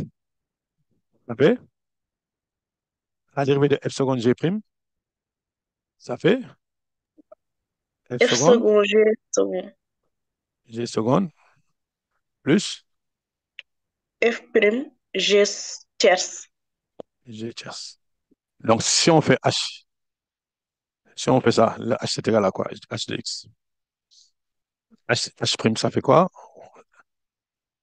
H prime est égal à quoi? F tierce G prime moins F prime G tierce. Donc, il faut faire est-ce qu'il y a des choses qui vont se simplifier? Oui. Ça fait f tierce g prime. Si on n'a pas f, ça fait, c'est le f seconde, c'est ça, et ça qui vont se simplifier. Donc, vous avez F tierce G prime moins F prime G tierce. C'est bien ça. Oui. Donc, donc, on va dire que F seconde G prime moins F prime G seconde, la dérivée, c'est quoi? C'est F tierce G prime moins F prime G tierce. Bon, si tu comprends. Sur I, la dérivée sur en déduire. Maintenant, qu'est-ce qu'on peut en déduire?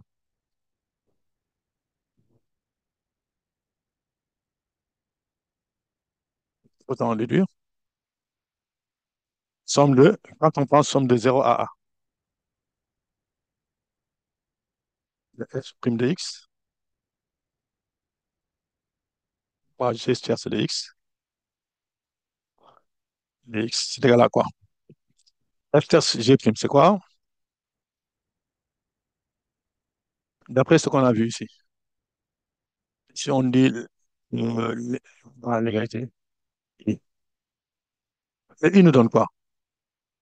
F tierce G prime G tierce. C'est égal à quoi? D'après le F 1, c'est tierce égal G prime moins à F. Voilà, F tierce G prime moins. C'est ça. F. C'est ça. F seconde G prime moins F prime G seconde le tout prime. C'est bien ça.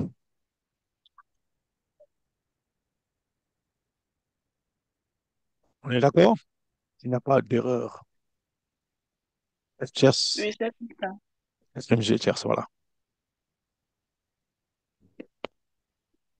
Je ne m'abuse. On regarde, on cherche F prime G tierce, voilà. Ça nous fait un plus. Et maintenant, que va-t-on faire ici pour l'intégrale? Donc, notre intégrale, c'est quoi? Somme de 0 à A de F prime de X G tierce. Ça fait l'intégrale de 0 à A de F tierce de X G prime de X. N'est-ce pas? Ah oui. De X plus moins l'intégrale de 0 à A de F seconde de X G prime de X moins F prime, bon, c'est loin, F prime de X G seconde de X dx. Prime. Là, c'est le primaire. Donc, ça me donne quoi? Excusez-moi, c'est un problème d'espace. Ça me donne quoi? Ici, ça ne change pas, hein? Mais quand on prend cette inégalité, cette expression-là, est-ce que c'est une dérivée? Si on met le moins dérivé de, ça fait f seconde de x, g prime de x, moins f prime de x, g seconde de x, plus somme de 0 à a de f tierce de x, g prime de x. Bon, l'autre, après, on change simplement le signe, hein. On change l'ordre et on a le résultat. F prime de x, g tierce de x égale à, si on change, ça fait f prime. Avec le moins, on fait rentrer le moins. Ça fait f prime de x. G seconde, ce qu'il fallait démontrer, hein. Moins f seconde de x, g prime de x, n'est-ce pas, à prendre entre 0 et a. À prendre entre 0 et a, c'est ça, plus somme de 0 à a de f seconde de x, g prime de x, dx. On est d'accord? Là, il n'y a pas de souci. Ça, c'est la question, c'est 0,1. Oui, égalité 0,1. Maintenant, dans le deuxième, s'il n'y a pas de question, hein, c'est bon? On prend g de x égale a.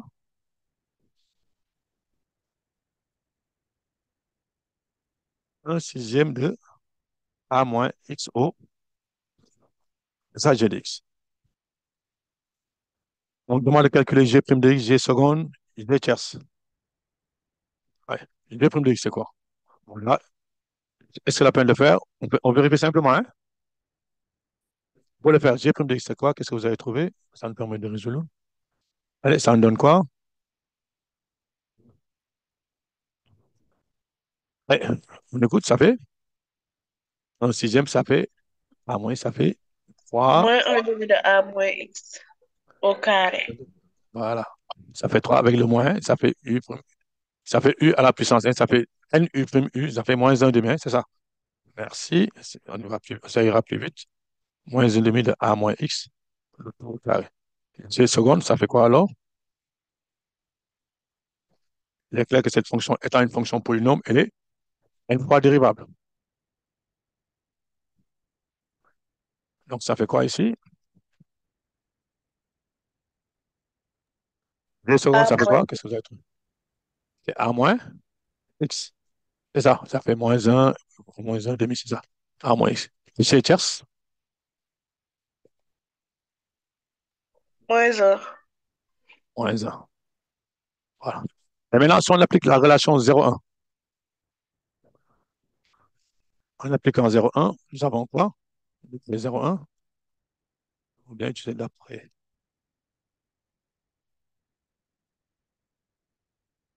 0,1,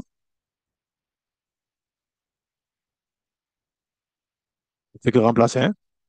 Donc, si on remplace de f, f', ça fait quoi? Somme de 0 à a. Le f' de x. Le g' de x, ça fait quoi? On a dit 1 demi. Vous allez mettre quand même, ça fait, g' de x, c'est 1 demi, hein? C'est plutôt f' de x, g tierce. G tierce, c'est moins 1. Donc, ça va faire moins f' de x, c'est ça, hein? Dx égale à quoi? Somme de f' de x fois g seconde. F' de x, ça fait f' de x. Le g seconde, ça fait quoi? A moins x moins f seconde. G' de x, G' de x égale à combien? Moins 1 demi. Ça fait, avec le moins, ça fait plus 1 demi de a moins x au carré. Vérifiez bien avec moi, hein? Le moins x au carré, plus l'intégrale de 0 à a, f tierce de x fois g' de x. G' qui est égal à quoi? G', ça fait 1 demi, hein? Ça fait moins 1 demi. C'est ça. De a moins x au carré, f', f tierce de x, hein? C'est bien ça? On ne s'est pas trompé. Ça fait f tierce de g'. G' de x. Ça donne quoi ici? Si vous remplacez ici, bon, somme de 0 à a de f' de x, c'est quoi? Qu'est-ce que vous avez trouvé? Somme de 0 à a de f' de x dx. C'est quoi une prime de f'? C'est, je vous écoute, somme de 0 à a. Entre 0 et a. Somme de 0 à a, ça fait moins f' de a moins fm de Moins F f de de 0. A. Ça fait moins f de a, c'est ça. Moins, ça fait moins f de a, ça fait f de 0 moins f de a. D'accord? C'est à cause du moins. F de 0 moins f de a. Ici, pour ce qui est en haut, en A, c'est 0. Il est clair qu'en A, entre crochets, en A, c'est 0. Pour x égale à A, ça vaut 0. Donc, on aura seulement pour x égale à 0. Donc, ça fait moins prime de 0. A est prime de 0, oui, c'est ça. Moins A, prime de 0, ici, ça fait plus moins 1 demi. C'est ça, hein? Ça fait moins 1 demi. Avec le moins, c'est ça, moins 1 demi de A carré, f seconde de 0, c'est ça. Plus, ici, on ne demande pas de calculer. Moins 1 demi, somme de 0 à A de f tierce de x de x. Et nous, ce qu'on voulait chercher, c'est f de a. Donc, toutes les expressions, le f de a va à droite et les autres vont aller. Donc, si on remplace, on va immédiatement le résultat, c'est le f de a va à droite. Donc, ce qui va changer, on aura f de 0, et là, on aura moins 1 demi de a carré, f seconde de 0, c'est ça, plus 1 demi de a, plus 1 demi somme de 0 à a de f tierce de x dx. Bon, ici, ouais, ici, il y a certainement un 1 demi. Hein. Il me semble ici qu'il y a un 1 demi. Je vais vérifier. Donc, on trouve bien un 1 demi hein, s'il n'y a pas d'erreur. D'accord? S'il n'y a pas G', parce que G', avec le G', on a un 1 demi. Eh bien, un 1 demi. C'est clair? Ça, ce qu'on appelle les formules 2, sont des formules de Taylor. On verra ça, ce sont des formules de Taylor. Vous allez voir, à l'université, première année. S'il n'y a pas. Tout le monde est d'accord, hein? Il y a bien un demi, hein? C'est une coquille. Donc, ça, c'est en saisissant. Regardez les questions ici. On passe à l'application. S'il n'y a pas de questions, on passe à l'application rapidement. Oui. Comment est-ce qu'on. Donc, en choisissant f étant la fonction x associée exponentielle, calcule la limite de exponentielle de a moins 1 sur a. Comment on fait?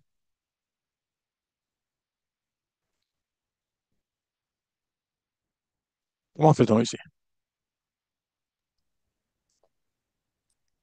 Pour l'application. Si on fait ça, f de a, c'est exponentielle de x. F de a, c'est exponentielle de a. Après, vous avez f de 0, c'est exponentielle de 0. Moins 1 demi de a carré. La dérivée exponentielle de x, c'est quoi? On sait que la dérivée exponentielle de x, c'est exponentielle. Donc, la dérivée seconde exponentielle, c'est exponentielle. Dérivée tierce, toutes les dérivées exponentielles, x associé exponentielle d'x, c'est exponentielle. Hein? Donc, f seconde, ça fait exponentielle de 0. D'accord? Exponentielle de 0 plus 1 demi, somme de 0 à a, l'exponentielle de x dx. Il nous donne quoi? Exponentielle de 0, c'est 1. Moins 1 demi de a carré, plus 1 demi, ça fait exponentielle entre a et 0, ça fait exponentielle de a, moins exponentielle moins 1. C'est bien ça. Ça me donne quoi ici? Exponentielle de a égale à 1 moins 1 demi de a carré, plus 1 demi de exponentielle de a, moins 1 demi. Il faut vérifier avec moi. Hein. Donc, si on fait exponentielle de h sans deux membres, ça devient exponentielle, ça fait 1 demi de exponentielle de a égale à quoi? 1 demi de exponentielle de a, ça fait est égal à moins 1 demi de a au carré plus 1 demi. Qu'est-ce qu'on demande de chercher? Exponentielle de a moins 1 sur exponentielle de a moins 1. Donc, quand on prend exponentielle, est-ce qu'on a besoin de faire tout ça même? Est-ce qu'on a besoin de faire tout ça? Si on calcule exponentielle de a Non, moins exponentielle de a moins 1, est-ce qu'on a besoin de faire tout ça, de calculer? non. On va utiliser quoi? Si on regarde bien,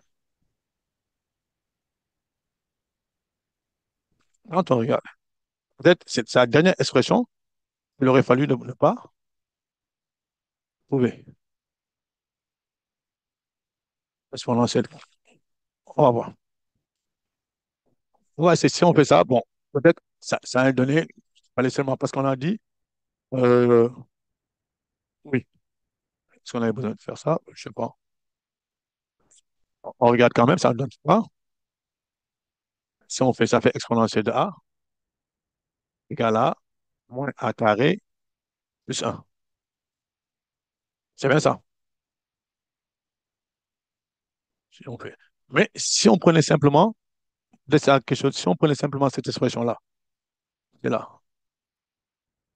Pour pouvoir utiliser, n'oubliez pas, il y a quelque chose qu'on avait fait Ici, x moins a au carré, f tierce de x sur a carré. On retrouve un demi de 1 sur a carré. On a retrouvé ici. C'est ça. Somme de a à x carré. Si on prend ça, qu'est-ce qu'on va avoir ici avec cette expression-là? C'est là où faut toujours se concentrer sur ce qu'on a fait précédemment. D'accord? Si on prend exponentielle, ce qu'on a trouvé, c'est que exponentielle de a égale à 1 moins a. C'est ça, hein? Là, c'est moi qui je m'étais trompé même. Somme de 0. 1 moins a. Je m'étais même trompé, hein? Parce que là, on avait trouvé a moins a f' de 0, hein? Moins a f' de 0. On l'avait oublié ici. 1 moins a, c'est là, hein? Ça fait f' de 0 plus a f' de 0. F' de 0, c'est 1. 1 plus a plus a sur 2, stream de, euh, plus a sur 2, hein? 1 demi, la somme de 0 à a de a moins x carré exponentielle de x dx. Je vais même mettre f seconde de x. Faut que ça soit bien clair, hein? Quand on fait exponentielle de moins a, exponentielle de a, moins 1, moins a, c'est ça, hein? C'est ça qu'on demande de calculer. Moins 1 est égal à quoi? A sur 2 plus 1 demi de somme de 0 à a de a moins x carré f seconde de x dx. Donc, si on divise par a, qu'est-ce qui va se passer? Si on divise par a, a moins 1 sur a, puisque a est différent de 0, ça fait 1 demi plus 1 demi de somme de 0 à a moins x, c'est ça, f tierce.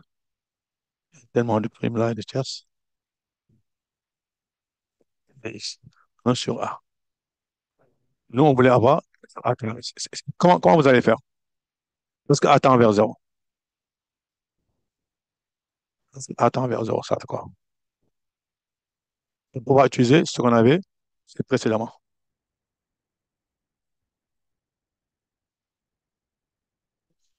Si on prend 1 sur a, on va simplement prendre cette expression-là. 1 sur a, somme de 0 à a, c'est ça. A moins x carré f tierce.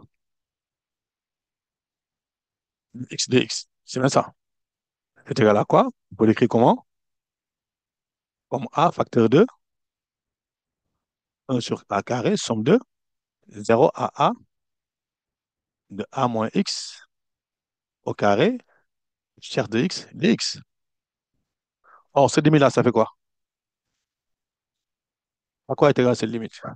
Parce que a tend vers 0. 0. Ça, cette limite-là est égale à 0. Si on multiplie par 0, ça fait 0. Bon, on est d'accord? Est-ce qu'on est d'accord? Vous suivez? Donc, on Oui, fait apparaître, ça c'est égal à 0. Donc, toute cette limite-là, ça vaut combien? C'est égal à 0. Bon, je vais aller au plus vite, hein. Donc, c'est quoi la limite de l'exponentielle de a moins 1, le tout sur a, lorsque a tend vers 0? C'est égal à combien? Alors, qu'est-ce qui va rester? On a cette un limite-là demi. qui est égale à... Il va rester 1 demi. Oh, c'est une autre manière de calculer cette limite-là. Certainement, on aurait pu calculer ça d'une autre manière. Quand on fait exponentielle de a moins 1 sur a et moins 1, etc., on pourra avoir, c'est 1 demi si je ne m'abuse, hein, s'il n'y a pas de dans ce qu'on a écrit, hein. Non, c'est ça, c'est 1, parce que ici, oui, c'est a sur 2, hein. La seconde, a sur 2. Bon. Est-ce qu'on est d'accord ici? C'est bon? C'est un demi-signal. Donc, tout le monde voit le résultat. A tend vers 0. Voilà. Est-ce qu'il y a autre chose? Bon, là, deuxième, je ne pense pas qu'il y ait de... On fait la suite ou bien On attend la prochaine fois. Bon, comment faire pour montrer que les fonctions x et y sont continues? Là, il n'y a pas trop de problème. On utilise l'expression, l'expression qui est ici. Pour pouvoir montrer qu'elles sont continues. Bon, pour la continuité en 0, on doit pouvoir utiliser cela. Parce que si t tend vers 0, x de t tend vers quoi? Le numérateur tend vers 0, le dénominateur tend vers t moins 1. C'est ça. Bien, ça c'est facile. Bon, on calcule limite. C'est plutôt une limite usuelle. C'est moi qui ai mal regardé. Limite de x de t. C'est quoi la limite de x de t? Lorsque t tend vers 0. C'est la limite de t sur e de t moins 1. Lorsque t tend vers 0. C'est la limite de quoi? Comment on calcule cette limite-là? Comment vous pouvez écrire ça? C'est la limite de 1 1 sur exponentielle de t moins 1 sur t. sur t. Or, exponentielle de t moins 1 sur t, la limite c'est égal à quoi? 1. 1. Donc cette limite-là est bien égale à 1. Bon, je passe sur l'explication après. Donc vous dites, or, limite exponentielle de t moins 1 sur t égale à 1, car, ou bien on justifie a posteriori, car limite de exponentielle de t moins 1 sur t lorsque t tend vers 0 égale à 1. Limite de fonction, limite c'est une fonction usuelle. Une limite usuelle plutôt, hein. La limite de y de t, c'est quoi? Limite de y de t, c'est égal à quoi? C'est 1. facile. C'est égal à 1, parce que la limite de t sur, c'est la limite, on écrit la limite de t sur e de t moins 1 lorsque t tend vers 0, multiplié par exponentielle de t, égale, donc calcule d'abord la limite de ce qui est là, ça fait 1, et la limite de exponentielle en 0, c'est égal à 1. Limite du produit, propriété de la limite du produit, donc cette limite-là est bien égale à 1. Donc, ce qu'on va dire, c'est quoi? C'est égal à limite de exponentielle x de t égale à 0, lorsque t tend vers 0 égale à 1, égale à x de 0. Donc, la fonction x est continue en t. Et limite de y de t lorsque t tend vers 0 est bien égal à y de 0. Donc, la fonction est continue en 0. Bon, vérifier qu'elles sont dérivables en 0. Donc, c'est toujours les calculs de limite. La tangente au point limité, après on calcule, c'est ça. On le fait, on termine par ça, si vous voulez. On va voir. Est-ce que ça donne. Oh, c'est mal saisi, oui. Si on calcule, limite de, on va prendre pour, je pense, pour la fonction x t, ça ne change pas. T moins 1 sur t, c'est la limite en t1, x moins x de 0 sur t lorsque t tend vers 0. C'est la limite.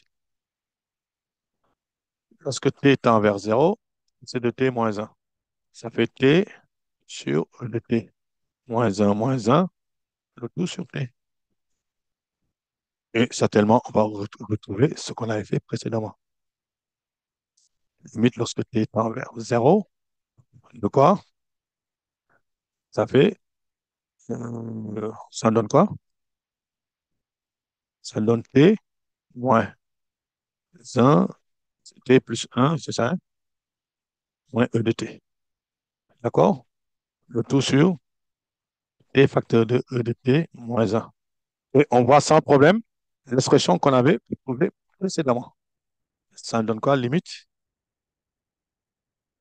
lorsque t tend vers 0, de quoi? Mais lorsque t tend vers 0, de quoi on avait? Moins e de t. Plus 1, c'est ça, hein? E de t, moins t moins 1 sur t. Sur t, le tout sur, c'est ça. E de t moins 1. Et on calcule cette limite-là. Vérifier qu'elles sont dérivables. Est-ce qu'elles sont dérivables? Alors, si je ne m'abuse, hein? C'est bien ça, hein? Bon, bon, je vous laisse calculer, on prend du temps. Il me semble que je suis fatigué. Donc, on calcule, on voit ici apparaître une limite La limite qu'on a déjà trouvé ça ici, hein, précédemment. En prenant, est-ce que la limite exponentielle A moins A moins 1 sur A. Donc, on calcule, après, on va calculer. Je ne pense pas qu'il y ait trop de problèmes là-dessus. D'accord? Je vous laisse faire ça. Comme ça, la prochaine fois, on y revient. Oui. Là, je suis un peu épuisé là. J'en peux plus. Voilà. Allez, passez une bonne soirée. Je vous souhaite de passer une bonne soirée et de bonnes fêtes de Tabaski à tous.